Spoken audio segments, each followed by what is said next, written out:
So we're here to participate in the amazing event that you guys are putting on, right? Yeah. With the Ubuntu tribe. And we're here to explain some of the work that we do in the crypto space, which we've been working on for about 7 years. The space is coming of age now in a lot of parts of the world. And I always thought or suspected that there would come a time where regulations would start to set in and that different jurisdictions would implement regulations for the crypto space. And we're certainly seeing a lot of clarity now coming from the MiCA in Europe, those regulations, and also VARA in the UAE. And those two specific pieces of legislation require a technical, how you're supposed to render your disclosure. And those technical specifications require machine-readable white papers that are posted conspicuously on your website. And when I say machine-readable, the machine readability is based upon a very well-established global standard since 2007, when it was first adopted by the FDIC in the United States, the Federal Deposit Insurance Company, and then the Securities and Exchange Commission adopted it. One of our team members, David Bleskowski, oversaw the implementation of the standard at the SEC. He was the founder of the Office of Interactive Data. So the machine-readable language that we use is called Extensible Business Reporting Language, XBRL, and it's a global standard in over 60 jurisdictions across 200 regulatory agencies, and it allows for aggregation and analysis, extraction, oversight and supervision in the event, in the case of the regulator, but for investors, it automates it helps them automate an investment thesis. So Pacioli, which is our external validating node on Pacioli.ai, it reads, understands, and detects inconsistencies and anomalies in crypto asset disclosure.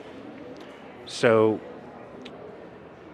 we also have another tool called LUCA, and that tool allows you to compose your white paper in the proper technically specified format that MiCA and VARA prescribe, which we think will occur in the rest of the world simply because of the global standard that XBRL is, which we use. But we also use AI and blockchain on a network because we're the first Web3 crypto asset disclosure network protocol. Yeah. So I see you do a lot in the intersection of the blockchain and AI. So yeah, we use blockchain because the network involves smart contracts. Those smart contracts host what we call a Pacioli agent, which is the algorithm that searches for and detects requests for validation by users who are composing these artifacts. And once a request is detected, they will engage in a race to fulfill that validation. And the validation itself, after it's performed, is recorded on chain. So we have smart contracts and we have a token. So the Pacioli node operators, they earn for each validation, right? While participating in the alignment of incentives between compliance and Web3. Yeah. Nice, nice. So you use the tokens as incentives for validators? Yeah. When you compose, you have to pay tokens, and then when you validate, you receive them as a reward, right? Nice. In a circular economy. So where is your product right now currently in use? Like is there a real world use case for your product? So we think our biggest use case in crypto is MiCA in a box, really. So if you have a project, right, we give you the front end. You have a white paper that you wrote already, probably, so you'll copy and paste all the information where it's supposed to go. You'll answer the questions, and then you'll submit. It'll be sent for external validation. Once that's completed, you can publish the link right on your website. And you will be complying with the MiCA framework as a token issuer, right? So the AI helps project developers and founders to have projects that are compliant with the different jurisdictions. That's correct. Yep. Nice, awesome. So before we go deeper into the product, what would you say is your experience in Kenya so far? Sorry? What would you say is your experience in Kenya and Nairobi so far? That's a good question. I have to say this is my first time in Africa. Oh wow. Yeah, and I'm very overwhelmed because when I was a child, my most vivid memory of Africa was when Muhammad Ali went to Zaire before he fought George Foreman. And they made a movie about it with Will Smith. I don't know if you saw it. He did an incredible job. But I saw the kids running after him saying, Ali Boumaye, Ali Boumaye. And that was, as a child, I was Which really year was moved that? by that. Which year was that? Yeah. Which year was that? Oh, this was 1970, mid-70s. Oh. This was a long time ago. Yes. Yeah. But I'll never forget it, right? Yeah. And then in the 80s, you had Peter Gabriel and Paul Simon hire all these African musicians, and they made incredible music, right? The So album. Peter Gabriel, for 5 or 6 years, made music that he still has some of those musicians with him today. So does Paul Simon. And that was really haunting music. And it really, really moved me. So I've always wanted to come to Africa, but it's crypto that brought me here. So all that time you have never come to Africa, but how did crypto make you come to Africa? So a friend of mine is really, I'd say I was born in his office, reborn, right? 10 years ago. Okay. And Nick Spanos, who's going to be here tomorrow. And we all came here. He'll be here tomorrow. I came here last night. And so, yeah. Nice. Crypto is the reason I came to Africa. Yeah. And it's a great reason, right? Yeah.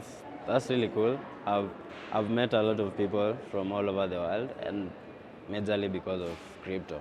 Like crypto kind of brings people who have certain ethos, like people with common values, like people who want to connect people and level the opportunity for everyone. That's the kind of vibe that I get from crypto people. So like everyone that I know in crypto is like deeply cares about using the opportunities to empower communities and others. That's why Web3 is built on communities and togetherness. So it's really cool that you came because of crypto. I think you'll be coming more. Do you think you'll want to come again? Oh, I will definitely come again, absolutely. Nice. I mean, crypto it's brought people together who ordinarily would not mix in normal life without it, right? Yeah. When I first came into crypto, I had a fight with a regulator over an accounting. That's why I started our project. And it ended my banking career. So when I met Nick, we went to BitDevs. So I always say I was born in Nick's office and I was raised at BitDevs. And they were altruistic with their intellect, and they told me to read and study, and I had a very orthodox upbringing in crypto, which at that time was really Bitcoin, right? So And that's when I really came up with the idea that this would be an incredible use case for accounting, audit, financial disclosure, right? So it's up to me to now to be as sharing and caring as they were with me, and that's really what exists in the crypto space. And I think in Africa there's this intense, glowing spirit inside of everyone, and when you combine that with why we are all here now, it's very, very powerful, very powerful. Do you know what Ubuntu means? Actually, I don't, and I'm embarrassed to say I don't. Okay, We're going to cut that out of the video because you're going to tell me what it means now. Yeah, so it's cool you are here because I'm going to tell you about it. So I wanted to tell you the word Ubuntu is an African word based on an African philosophy that stands for we are, I am because we are. So that is really amazing, because 2 days before I came here, we have a hashtag, and we created a graphic for Pacioli, and it's we are all Pacioli. Nice. Because it's a network of Pacioli validators, right? Yeah. So when 2 days before I got here, I immediately thought, you know what? We are all Africa. We are all Pacioli.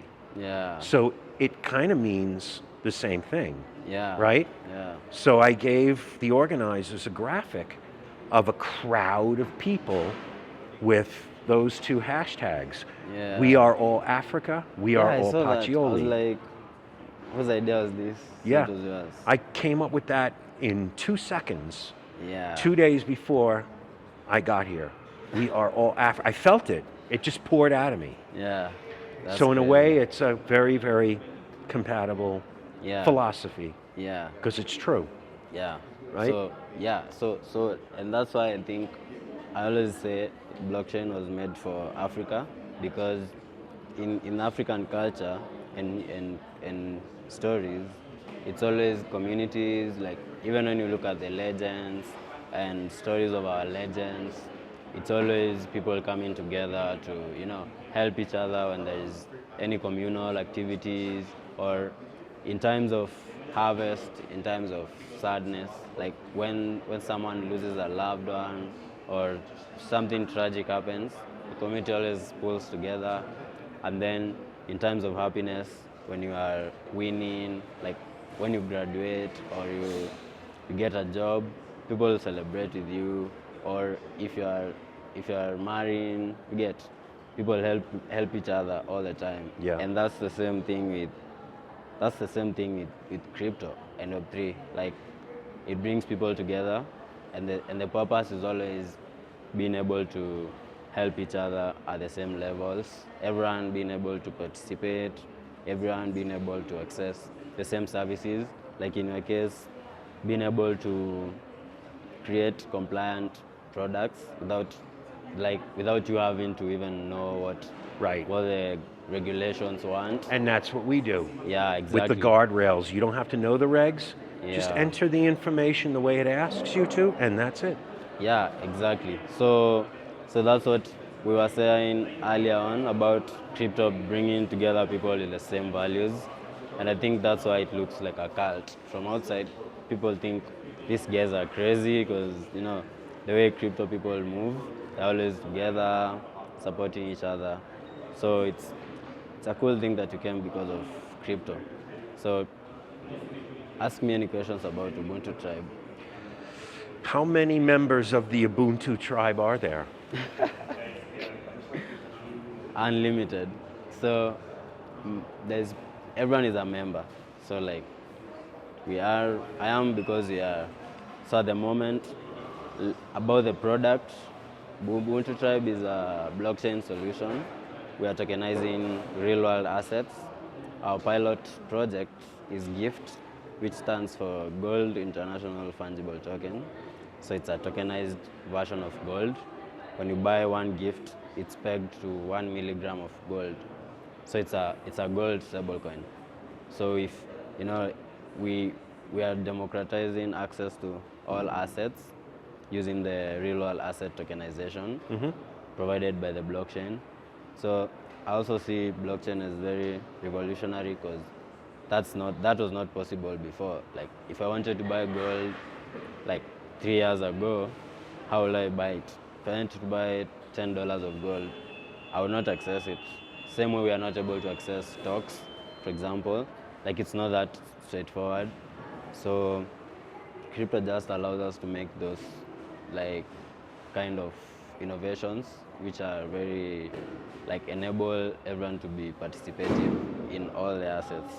So we have a wallet called UTribe wallet where you can buy and swap and sell the gold. The gold is on Polygon. And then we have Ubuntuverse, what we were showcasing with using the MetaQuest 3s. So we have a metaverse experience for all our ecosystem. We have Ubuntu Academy in there, we have a conference hall, we have a DAO complex where members of the community will be able to participate in a surreal like environment, hyper realistic. And then we have a mixed reality app that we are just having the first iteration now. You'll see it, but you will see the members of our team, for example, the CEO, explaining to you about gift in a realistic environment. So that's basically the thing about UTribe. We are trying to build solutions for everyone, and we are trying to make these innovations not only accessible, but also understandable. So if you show someone the experience using a mixed reality, it's different from you explaining like in a classroom or telling them to watch a YouTube video. Yep. If they experience it, it will stick. Like kind of, it's a new way of educating people. Yeah. Yeah, using extended realities. Sure. Yeah, so that's it in a nutshell. You'll learn more. You'll meet the CEO and our team members. So I think I wanted to ask you something about your product. How can someone access it? Like if I'm a founder, because that's one of the biggest problems for founders, especially in Africa, because regulations are always like very left behind when it They're comes. I'm sorry. Regulations in Africa, Yeah. like come years after the innovation. Yeah. Like we have been having crypto companies, but just now this is when the regulators are starting to catch up. Yeah. The best way to collaborate with governments and regulators is to collaborate as early as possible, what we found. And with respect to Africa, we'd love to help. And you guys are a very powerful force in Africa. And you had asked how we would access it. It's a Web3 interface, just like any other. So you connect, answer a few questions. Those questions will produce the model that you need to use. You enter the information, and that's it. But we had a challenge also communicating what we do, because what we do under the hood is really, really complex, right? A lot of people in crypto don't understand it. And, but they're going to be required to gain an understanding. And one of the things that we're doing is making a series of videos where Pacioli himself, our version of Pacioli, talks to you, right? And explains, I want to talk to you about these MiCA regulations, right? They're confusing to the degens. They're even confusing to the lawyers. We make jokes about it so that it makes you laugh. It has to have a sense of humanity. And if it doesn't have a sense of humanity, there'll be bigger challenges in being able to communicate it with. And if that's the route that you guys are going, you're definitely going in the right direction. So I think there's a lot of conversations that we should have at the intersection of the blockchain and AI. For example, AI needs a lot of data, and the blockchain is very good at organizing data in a transparent way.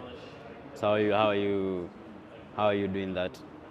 Like, So, how we do it? yeah, Okay. From a financial reporting perspective, you're mapping your trial balances in your accounting system to our LUCA system, which is all about disclosure control. And then the disclosure control architecture outputs these machine-readable instance documents that are able to be read and understood by the Pacioli external validating nodes, which will render an analysis and confirm whether or not they're accurate, compliant, and truthful, right? The way they were engineered originally was for very, very complex financial and operational disclosure, right? Really complex accounting concepts. So it makes it really easy to read and analyze non-financial data, which is a white paper, right? However, in the MiCA regulations, they ask you what your financial position was. So that's a clue that financial and operational disclosure is next, and the specifications for reporting financial and operational disclosure are very well established. So that's one of the things that we're really excited about. The problem with the crypto space is they don't know what that means, but we can help them. It's so easy and second nature for us that, we're here now, so if you don't understand it, yeah, we understand it. Just follow the directions and you'll be fine, right? yeah. That's not to say you shouldn't have counsel, external consultants, but what this does is it keeps your external consultant costs down, right? Yeah, And it adds a lot of integrity and reliability to the information that you do disclose. yeah. So it's like a decentralized KYC for companies. Yes, but the KYC part is a verification of identity and a verification that the contents and the wallet are not tainted by criminal activity, right? Terrorist activity and the like, all those things that the West has specified, right? Yeah, So, but it's really about keeping bad actors out and providing easy to read, easy to understand, and machine-readable information, disclosure information, so that your regulators can aggregate it and supervise and hold oversight over it, right, for analytical purposes, which will help them make more sensible regulation, right? yeah, We can't, look, we have three choices, right? As an early adopter of crypto, being in the space for 10 years, I don't like regulation. It's antithetical to crypto, right? But, so we got three choices. We could organize and finance a larger standing army and stage a coup. That's not practical. yeah, We can sit back and be resentful at regulatory imposition, yeah, or we can live life on life's terms and be happy and collaborate with them. They know things that we don't know. I know everything they don't know, yeah. maybe, right? Yeah, You may know a lot of things they don't know. Ubuntu tribe has tons of knowledge that regulators don't know. And African nations, they need help, right? And who better to provide that help than their people, their own people, right? I know there's a lot of influence from the West, and if you take it cafeteria style, involve your people, right? I don't mean to quote, well, I'll paraphrase a US president, ask not what your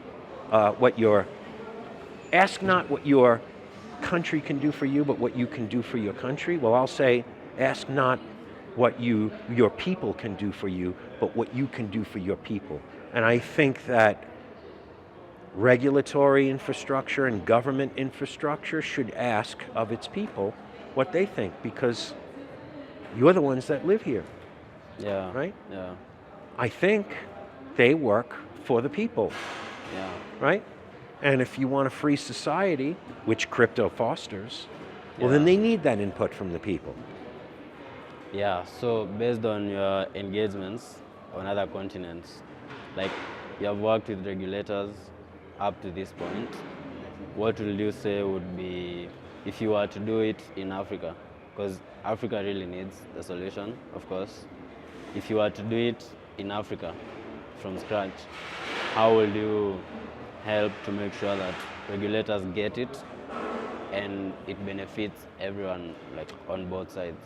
Great question. So first, you have a lot of African nations, so you have a lot of different politics, and you have a lot of different belief structures and different cultures, which is what makes Africa, Africa, right? Yeah. If you look at Nigeria, they're a little hostile toward crypto lately, right? But Kenya has a chance to lead Africa and the world, right? So if, for instance, how I would approach it is I would look at the largest crypto community in Kenya, which might be you guys, and we would all go to collaborate with your regulators and your government in a way that serves both government and the people, and in a way that lets Kenya and hopefully the rest of the African continent lead the world by example. So if of course the government, their revenue model is taxes. So Taxing. yeah. So if the government says we want to use your model to introduce taxes, like has it happened before? Have you done it, or how do you work in that capacity? So we have a great idea on how to achieve that, because you're right, they're going to want revenue from it. All governments do, right? Yeah. So you'll have capital gains and income, right? That's natural. But when you have a regulatory framework and an infrastructure, you can also do a filing fee, whatever that might be, right? Yeah. And that should also be a discussion, right? Maybe for smaller projects, it's not that much. And that's also a model that exists too. There's precedent for that, right? So we can create additional revenue for the nation, right? Which is a good thing, so that they can hopefully spread that wealth, right? And promote inclusion along with guidance from you guys and other members of the crypto community. And we can build a brand new economy. Yeah. And that's really, really, I think, what crypto, really its greatest potential is.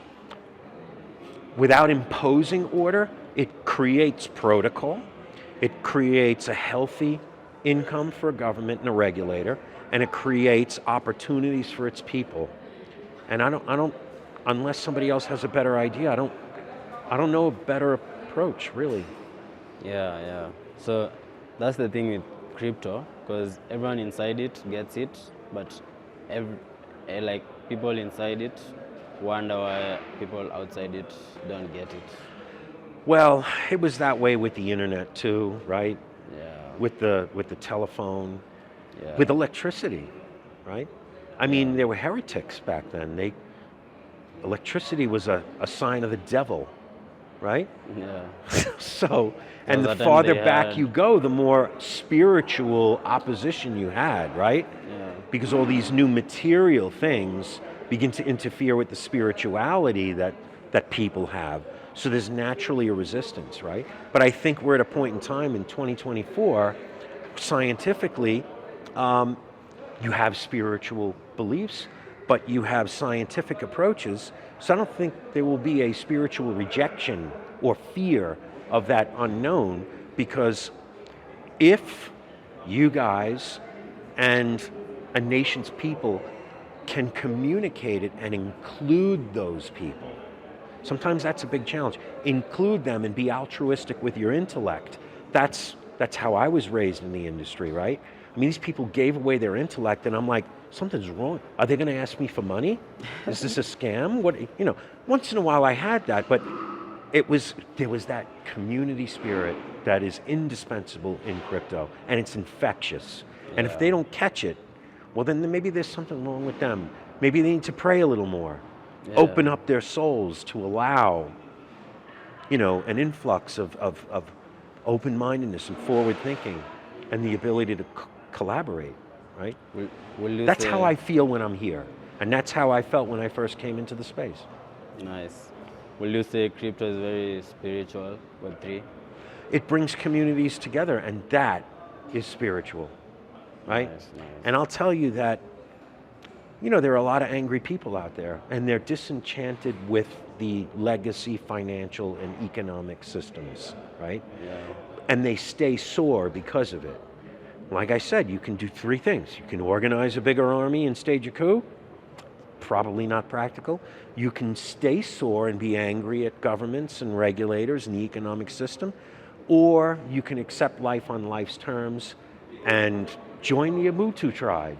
And let's expand this movement and collaborate with our nation's leaders and other people that are still skeptical. And there are a lot of people who are still skeptical. There's maybe 2% on the planet that believe what you and I believe.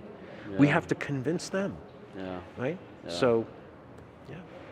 So there's this belief in Web3 communities that we should be self-regulating, like the way the DAOs work. You have an economy, and you don't need a central person to take the shots or decide how the budget is approved or spent. You need everyone voting simultaneously, everyone taking part with incentives, of course. But in that case, the users become the owners and they become the regulators. So so I usually believe that's how the civilization should be running, because power doesn't always land on the right hands. Like power tends to go to people who are corrupt, like not the right people who should be having the power. So do you think with a solution like yours, will we be able to tokenize like whole countries or whole economies, like have a whole economy, just like El Salvador is trying to incorporate a lot of crypto and Web3 in the economy, and we have other nations doing it, but do you think we're on the right path to having whole economies that are tokenized, running on, we all know crypto and blockchain has a lot of transparency, like governments cannot afford to be corrupt, like it's a solution to most of our problems. Do you think we are in the path to having that? That's a really interesting question, because if you look at spiritual movements around the world, Yeah. everyone has their own idea of what their own power greater than themselves really is. They're all headed in the same direction. They're just on different paths to get there. Crypto is like that, right? Personally, I believe that anything that can be tokenized in the next 5 to 10 years will be tokenized. And a very, very powerful money manager is, or seems to be, leading the way, and that's BlackRock in the United States. Yeah. They were the first massive financial institution to deploy the first pure on-chain money market fund, right? When you look at the ETFs, those were traditional products. It was crypto wrapped around with a traditional wrapper, but that BlackRock Build product Build. was a pure on-chain crypto native product.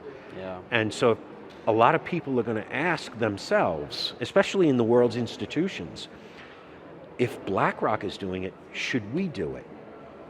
So you're going to have a path to the same end, but each jurisdiction, each philosophy might take a different path.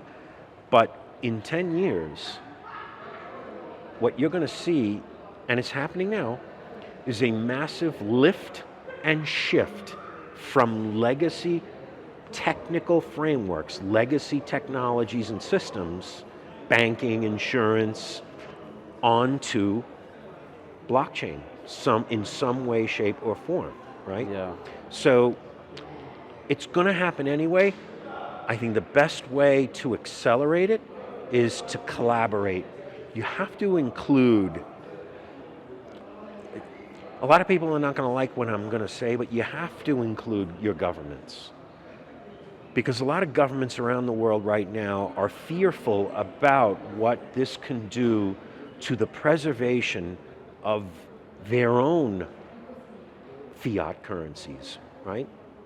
Yeah. So you have the United States, for instance, that has a desire to preserve the US dollar as a global standard settlement mechanism and unit of account, right?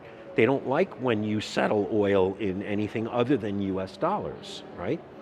So you're going to have that type of antipathy and resistance. The question is, how do we meet in the middle? Because there'll either be bodies all over the world lying dead on the battlefield, or governments and its people are going to have to come together and compromise. They got armies, we don't. Yeah. Right? We have Yeah. voices, sometimes they're censored, Yeah. right? Yeah. And sometimes they're not. Yeah. So, both sides need to make some sort of concessions. MiCA and VARA are frameworks that indicate a willingness to meet that compromise. It hasn't happened in the United States yet because they're always saying, we've got a 90-year-old framework. Hire a lawyer and read it and figure it out. They're not providing clarity. Now, if you want to make what you have a security, then you follow the 33 and 34 Act in the United States, which, by the way, is very easy to follow. Well, maybe not for everybody, but it's not hard, right? Yeah. Yeah. But for other frameworks in the world, Europe and VARA are leading the way, and maybe Africa can too, because we are all Africa. We Yeah. are all Pacioli. Nice. So I think why I love tokenization is because it brings the idea that we don't have to shift 100%, like we don't have to drop our currencies and use Bitcoin.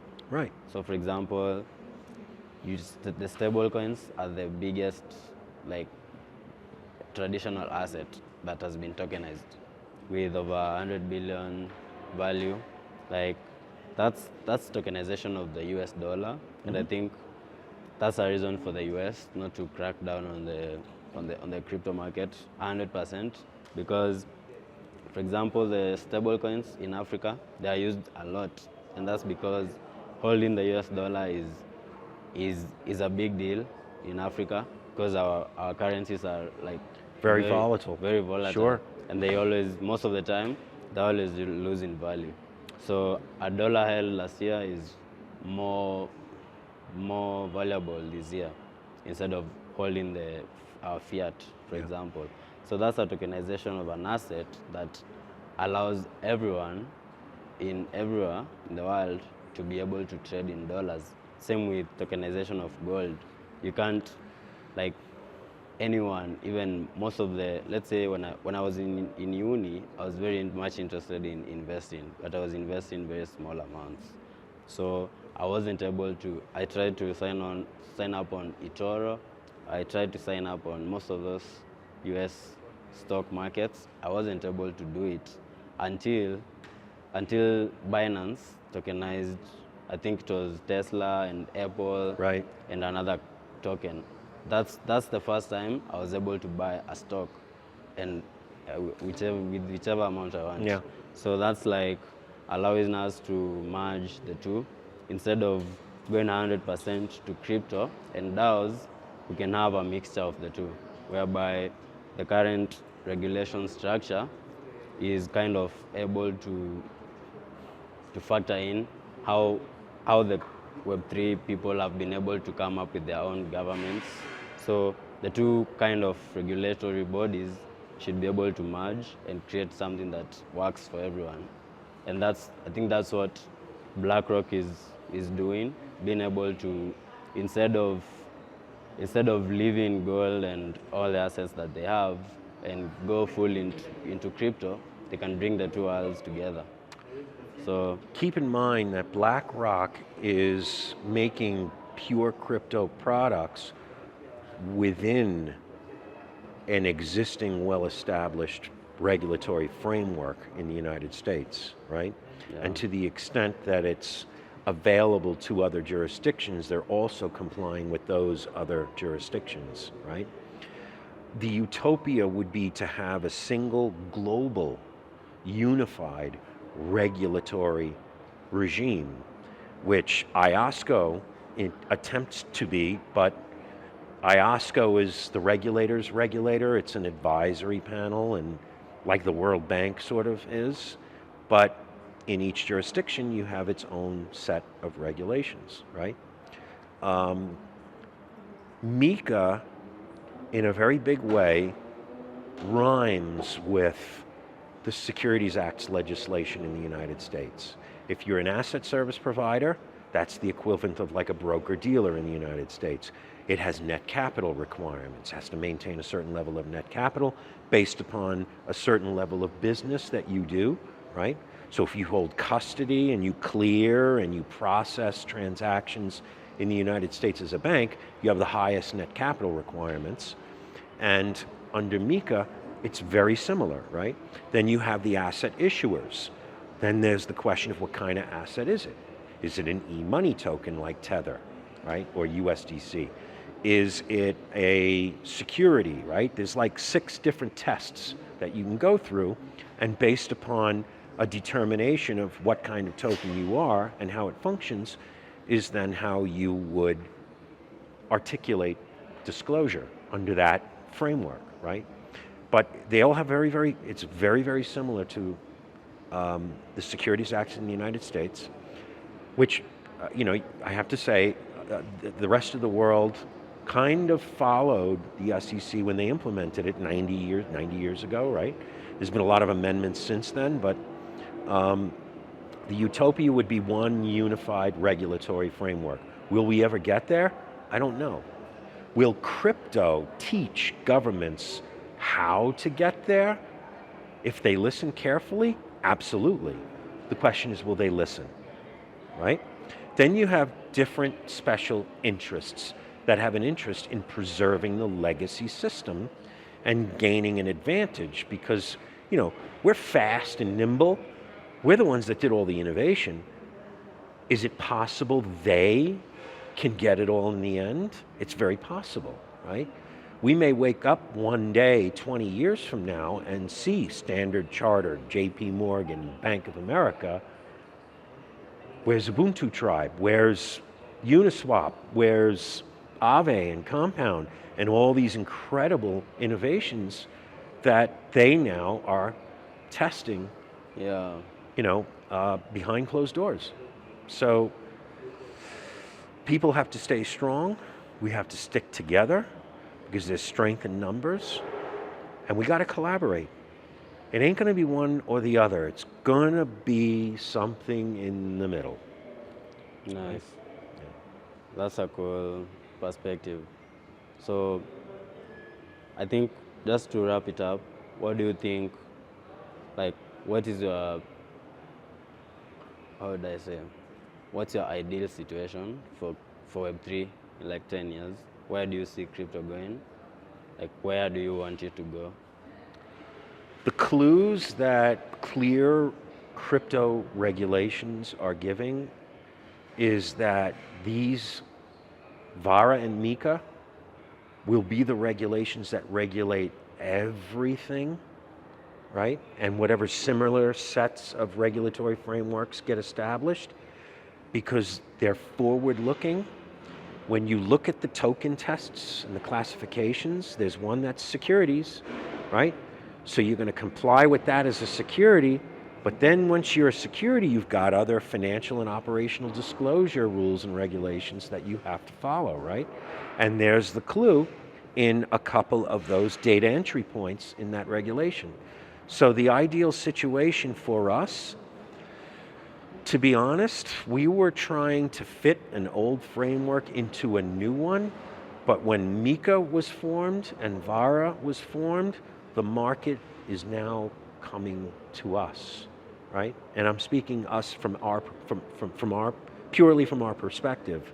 But that can be shared with the rest of the world, because in terms of our products, it's just another model to us. Because we already, 80% of what MiCA and VARA specify are just about changing the model inside of the Luca suite, which anybody can do. Yeah. So once you change the model and you adapt the model to another jurisdiction, you're good. It's all automated from there. Have you tried to approach African jurisdictions? Like I said, it's my first time here, so I'm hoping Yeah. we can work with you guys. Maybe we can go together. Yeah, definitely. Why not? We, in our team, there's people who have been in the, so there's a virtual asset regulation in Kenya that's in the process, and we have the Blockchain Association of Kenya that have been pushing to have the public being part of the regulations, like being able to take part in drafting the bill. So the Kenyan Web3 community was actually the first one in the world that took part in drafting a bill for the parliament. So we have had those conversations with the government already. So I think it's not out of the question. It's something that you can. Well, we can certainly help with the technical specifications of what issuers and service providers will disclose. Okay. Because that's based upon already existing global standards, right? And then in June, we become a global technical standard as a specification at Object Management Group, which is a global technical standard setter. It's been around since the 80s. We take advantage and take for granted a lot of the things on the internet that was specified by What them. does it mean to be a technical standard? It'll be a technical standard called Standard Business Report Model. Okay. And it's about financial and non-financial interchange, information interchange with model-based and rules-based constraints. Okay, great. So I think there's a lot of ground that we can cover. So since it's your first time in Kenya, what do you want to know about the Kenyan Web3 community? I want to know what it's like on the top of the Kenyan side of Mount Kilimanjaro. That's what I want to know. Because that's where we're all going, to the top of the mountain. Okay. That's a cool part in short. Any words that you would like to say to the audience? No, I'm really happy to be here, and I'm really, really honored and humbled that you guys have invited us here to participate. Yeah. Really, it's very, very humbling. And Yeah. you're all beautiful to the core, and the rest of the world should get a piece of what you guys got in your souls and in your hearts. Really, you shine. Anyone who can't see that is blind.